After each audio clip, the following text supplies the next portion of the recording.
Here's your daily updates. Newsman Dennis Daily offers his take on the events of the day in another daily video blog. Hi, and thanks again, everybody. I've reported several times on the improvements to Belardo, the new shortcut that's going to be built here in Palm Springs.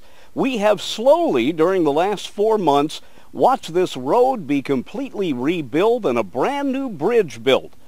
Now, I'm recording this in mid-July, but let's fast forward to September 20th. Two big differences. I don't need my sunglasses, and the road is open. The city told me the ceremonies were going to be at noon, so I came out here and found out they had been at 9 o'clock.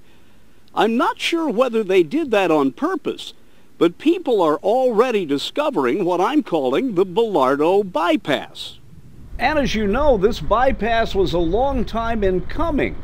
There's something really neat about driving down a brand new highway that's got brand new curb and gutter on each side. This road literally goes where no road had gone before.